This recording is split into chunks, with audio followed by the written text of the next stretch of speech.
അസ്സലാമു അലൈക്കും വറഹ്മത്തുള്ളാഹി വബറകാതുഹു.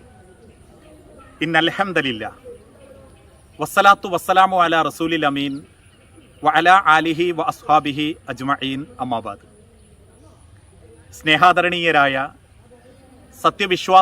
വിശ്വാസിനി സഹോദരങ്ങളെ, പ്രിയപ്പെട്ട രക്ഷിതാക്കളെ, സർവലോക രക്ഷിതാവായ അള്ളാഹുവിൻ്റെ സംരക്ഷണവും സഹായവും നമ്മളിൽ ഓരോരുത്തർക്കും എപ്പോഴും ഉണ്ടാകട്ടെ എന്ന് ആത്മാർത്ഥമായി പ്രാർത്ഥിക്കുകയാണ്.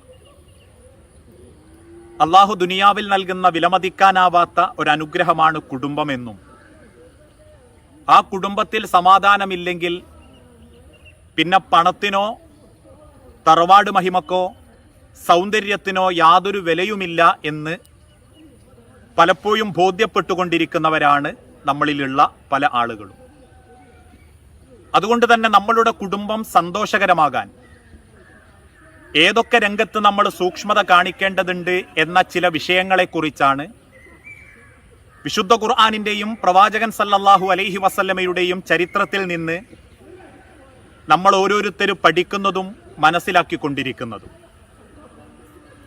വിവാഹം ആഗ്രഹിക്കുന്ന ഒരു വ്യക്തി ആ വിവാഹത്തിൽ കാണിക്കേണ്ട മര്യാദയെപ്പറ്റിയും നിയ്യത്തിനെപ്പറ്റിയും കഴിഞ്ഞ ക്ലാസ്സിലൂടെ നമ്മൾ മനസ്സിലാക്കി.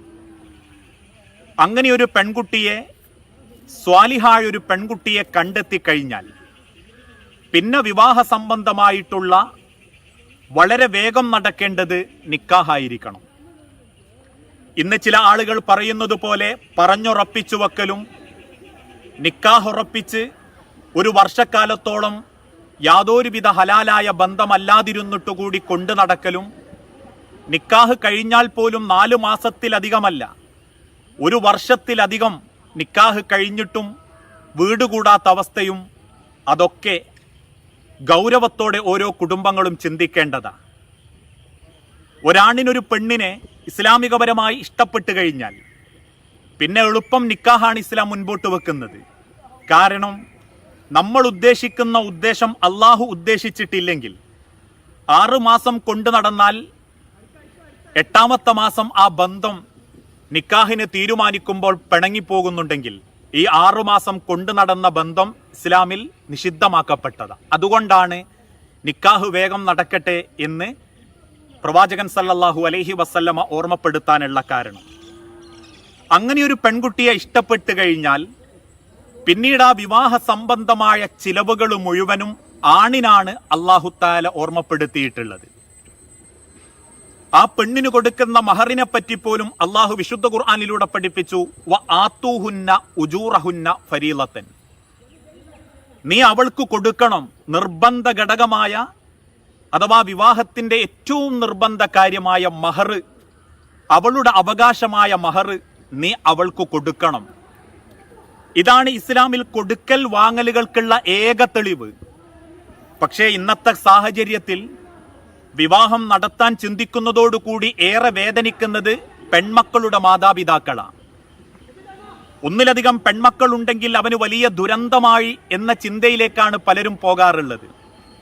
പെൺമക്കളെ ഒരു വഴിക്ക് കെട്ടിച്ചയക്കുമ്പോഴേക്കും ദാരിദ്ര്യത്തിന്റെ പടുക്കുഴിയിൽ വീഴുകയും കിടപ്പാടം പോലും പണയപ്പെടുത്തി സ്വന്തം മക്കൾക്ക് ജീവിതം കൊടുക്കുകയും ചെയ്യേണ്ട ഒരവസ്ഥയിലേക്ക് മാതാപിതാക്കൾ മാറുമ്പോൾ, പ്രിയപ്പെട്ടവരെ, അള്ളാഹുവിന്റെ ദീനിനെ സ്നേഹിക്കുന്ന മുസ്ലിം ഉമ്മത്തിനോട് അള്ളാഹുവിന്റെ പ്രവാചകൻ സല്ലല്ലാഹു അലൈഹി വസല്ലമ ഓർമ്മപ്പെടുത്തിയത്, വിവാഹ സംബന്ധമായി എന്തെങ്കിലും നിർബന്ധമാക്കപ്പെട്ട ചെലവുണ്ടെങ്കിൽ അത് ആണിന്റെ ഭാഗത്ത് നിന്ന ഭക്ഷണം കൊടുക്കൽ, മഹർ അങ്ങോട്ട് കൊടുക്കൽ, ഈ ചെലവാണ് ആണിന്റെ ഭാഗത്ത് നിന്ന് ഇസ്ലാം നിർബന്ധമാക്കിയത്.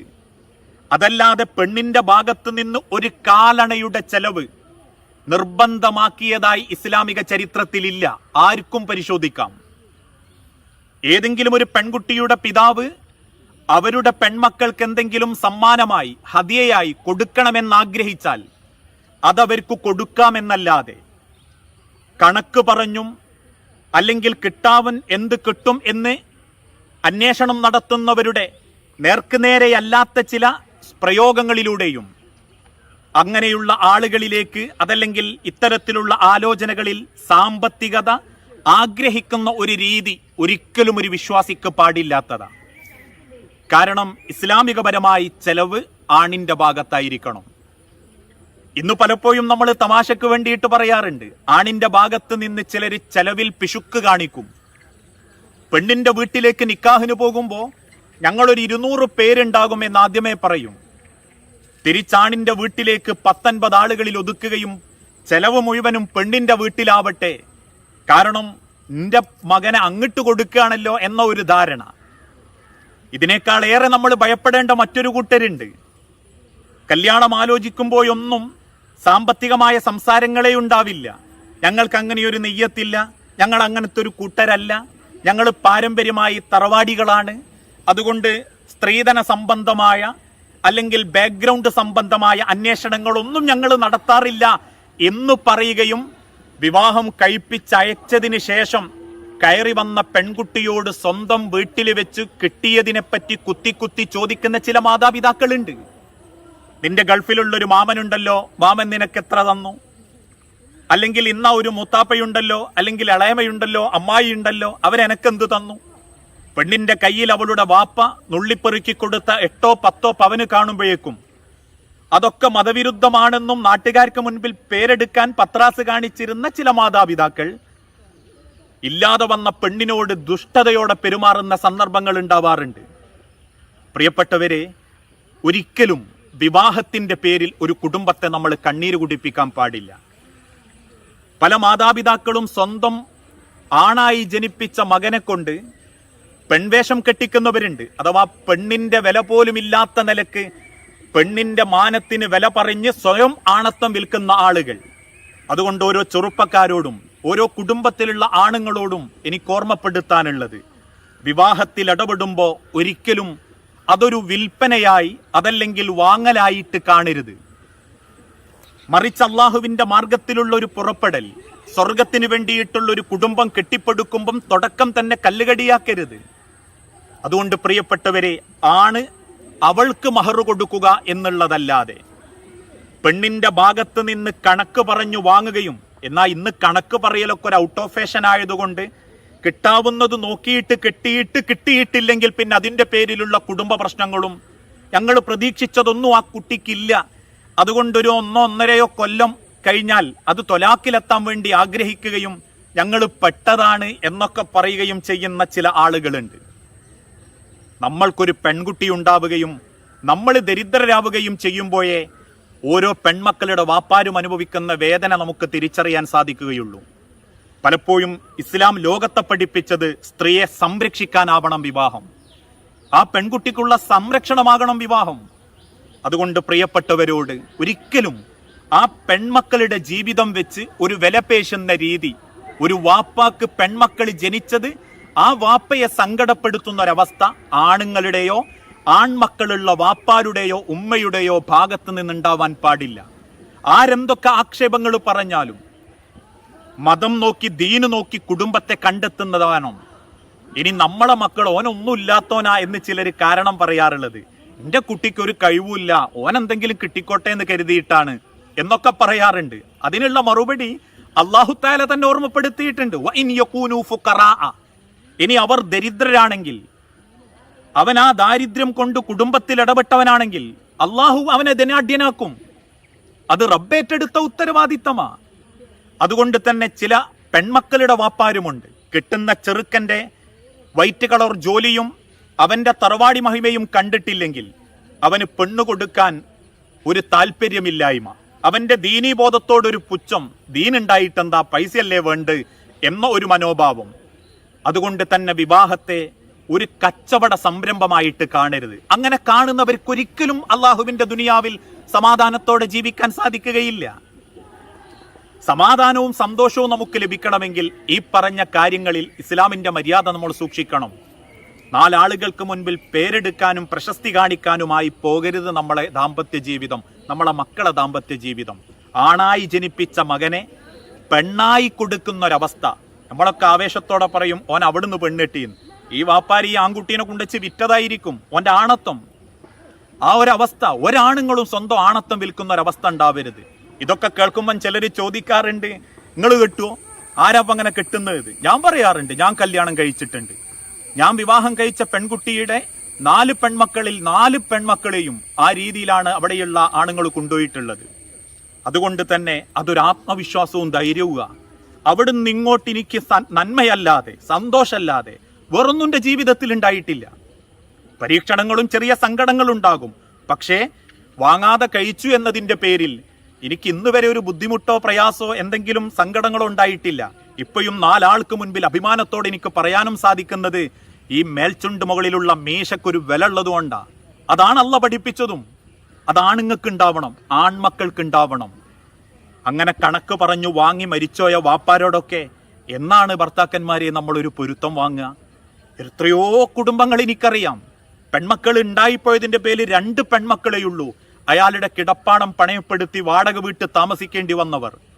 കണക്ക് പറഞ്ഞ് സന്ദർഭം എത്തുമ്പോൾ ഓരോന്നിനായി പെൺമക്കളെ പറഞ്ഞയക്കുമ്പോൾ നിവൃത്തികേടുകൊണ്ട് പെൺകുട്ടികൾ വന്ന് കരയുമ്പോൾ മക്കളെ കണ്ണീര് കാണാൻ പറ്റാത്തതിന്റെ പേരിൽ ഉള്ളത് വാങ്ങിയിട്ട് കൊടുക്കുന്നവര്. ആ വാപ്പയമ്മയൊക്കെ നെഞ്ചുരുകിയ ആ ഉരുകലുണ്ടല്ലോ, നാളെ റബ്ബിന്റെ കോടതിയിൽ നമ്മൾ ചോദ്യം ചെയ്യപ്പെടും. അതുകൊണ്ട് പ്രിയപ്പെട്ടവരെ, വിവാഹം അതിലിടപെടുമ്പോൾ ആണ് അവന്റെ മഹർ അങ്ങോട്ട് കൊടുക്കണം. അങ്ങനെ ഒരു മഹർ കൊടുക്കാൻ ദീനീബോധമുള്ള ആണ് വന്നാൽ അവന് വിവാഹം കഴിപ്പിച്ചു കൊടുക്കണം. ഈ പറഞ്ഞതിന്റെ അർത്ഥം ഒന്നും ചിന്തിക്കാതെ ആലോചിക്കാതെ പ്രേമിച്ച് ഞാൻ അവളെ നല്ലോണം നോക്കും എന്ന് പറഞ്ഞ ഒരു ആൺകുട്ടിക്ക് ഒന്നും നോക്കാതെ പിടിച്ചു കൊടുക്കണം എന്നല്ല. സദാചാര ബോധത്തോടെ മൂല്യത്തിന് വില കൊടുത്ത് ഖുർആനും സുന്നത്തും അനുസരിച്ച് ജീവിക്കുന്ന ഒരാളാണ് എന്ന് പൂർണ്ണ ബോധ്യപ്പെട്ടാൽ പിന്നെ അവിടെ വേറൊന്ന് തിരയാൻ പാടില്ല. അങ്ങനെ ഒരു പെണ്ണാണെങ്കിൽ കുടുംബത്തിൽ വേറൊന്ന് തിരയാൻ പാടില്ല. അതുകൊണ്ട് സൂക്ഷിക്കുക ഓരോരുത്തരും. ദാമ്പത്യ ജീവിതം സുഖകരമാകാൻ മഹർ കൊടുക്കുന്ന ആ സെക്കൻഡ് മുതൽ അള്ളാഹുവിൻ്റെ ബർക്കത്ത് ഉണ്ടാവണം. ആ ബർക്കത്ത് നഷ്ടപ്പെടുത്തുന്ന രീതി, ഈ പറഞ്ഞതിൻ്റെ അർത്ഥം പെണ്ണിൻ്റെ ഭാഗത്തുനിന്ന് ഒരു ചെലവുമില്ല എന്നല്ല. പെണ്ണിൻ്റെ വാപ്പാക്ക് ആർക്കെങ്കിലും ഭക്ഷണം കൊടുക്കണം, എന്തെങ്കിലും ക്ഷണിക്കുന്ന ആളുകൾക്ക് ഒരു സന്തോഷം കൊടുക്കണം എന്ന് പറഞ്ഞാൽ കൊടുക്കാം. ഇനി മാസങ്ങൾക്ക് ശേഷം ആ വാപ്പ ഹദിയയായിട്ട് മകൾക്ക് എന്തെങ്കിലും കൊടുത്താം. ഇപ്പൊ ഫാത്തിമ ബീബി റളിയല്ലാഹു അൻഹാക്ക് നബി സല്ലല്ലാഹു അലൈഹി വസല്ലമ കൊടുത്തിട്ടുണ്ടല്ലോ, പാഴയും തലയിണയും പാത്രങ്ങളും ഒക്കെ അവരൊരുമിച്ച് ജീവിക്കാൻ തുടങ്ങിയപ്പോൾ. അങ്ങനെ ഒരു വാപ്പാക്ക് സന്തോഷം ഉണ്ടെങ്കിൽ കൊടുക്കാം. എന്നാൽ ആ കൂട്ടത്തിൽ വേറെ ചില വാപ്പാരുണ്ട്, സ്വന്തം പെൺമക്കളെ കെട്ടിച്ചു വിട്ടാൽ പിന്നെ ഞങ്ങൾക്കൊരു ബാധ്യതയില്ല, എല്ലാം ഓന്റെ തലയിലായിരിക്കണം. കൊടുക്കാൻ മാത്രം കഴിവുണ്ടായിട്ടും കൊടുക്കാത്ത പിശുക്കന്മാരായ ചില അമ്മോശാക്കന്മാരുണ്ടാകുമെന്ന് പറയാറുണ്ട്. അഥവാ മകളെ അയാൾ പൊന്നുപോലെ നോക്കുന്നുണ്ട്, ആ ഭർത്താവ് നല്ല നിലക്ക് കൊണ്ടുനടക്കുന്നുണ്ട്.